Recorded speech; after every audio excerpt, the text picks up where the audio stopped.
Minn meta fetaħ il-Valletta Design Cluster, bdejna sensiela ta' Open Days biex inkunu nistgħu nispjegaw in-nies aħjar x'inhu jiġri f'dan il-post li tant għandu faċilitajiet diversi.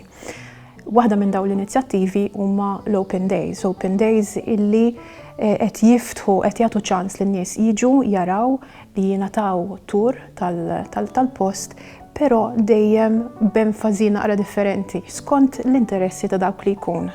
Diġà kellna waħda ġenerika ftit xhur ilu u issa wasalna għal waħda li qed tiffoka fuq il-faċilitajiet marbuta mal-ikel, dak li aħna nsejħulhom il-food spaces. Il-Valletta Design Cluster huwa wieħed mill-proġetti tal-Valletta 2018 li ħalla legat biex jitkawda mill-komunità. Fil-jiem li ġejjin dan il-bini se jiftaħ il-bibien tiegħu għall-Open Day bit-tema tal-ikel, sabiex il-pubbliku ikun jista' jżur il-faċilitajiet u l-ispazji li l-cluster joffri relatati mek. L-Open Day marbuta mal-Food Spaces fil-fatt se ssir waqt weekend fejn ħajkun hawn avveniment hawnhekk ġol-Valletta Design Cluster ukoll marbut mal-ikel. Festival li ħassir għall-ewwel darba organizzat mill-Valletta Cultural Agency li qed jiffoka fuq il-prodott Malti.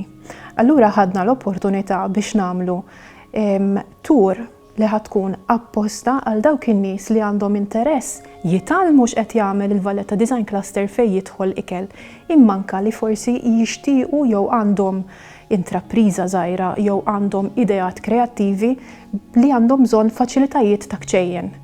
Ġol-Valletta Design Cluster għandna żewġ kċejjen armati b'apparat professjonali ħafna, qegħdin armati b'mod fejn in-nies jistgħu jkunu jagħtu lezzjonijiet tat-tisjir, fejn in-nies jistgħu jesperimentaw bit-tisjir, fejn in-nies jistgħu joħolqu avvenimenti fejn l-ikel huwa parti essenzjali tal-avveniment. Jiġifieri li nixtiequ nagħmlu b'dawn l-Open Days huwa nispjegaw nuru n-nies x'jistgħu x'ma jistgħux jagħmlu jekk jidħlu membri tal-Valletta Design Cluster u jkollhom dawn il-faċilitajiet f'idejhom.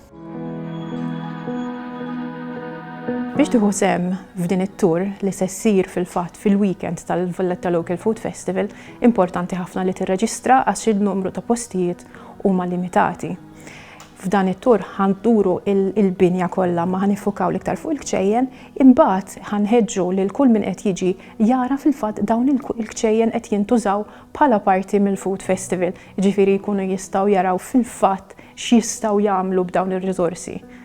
Li mhumiex l-uniku riżorsi li għandna fil-fatt għax barra l-Food Spaces għandna wkoll co-working space, għandna faċilitajiet għall-laqat, għandna faċilitajiet anke għal min qiegħed fuq engineering, jiġifieri hemm ħafna potenzjal hawnhekk fil-Valletta Design Cluster u nixtiequ insibu mod b'dawn l-Open Days biex naqsmuh man-nies. Waqt l-Open Day peress li hija marbuta ma' dan il-Food Festival fil-fatt se jkun hemm numru ta' produtturi lokali.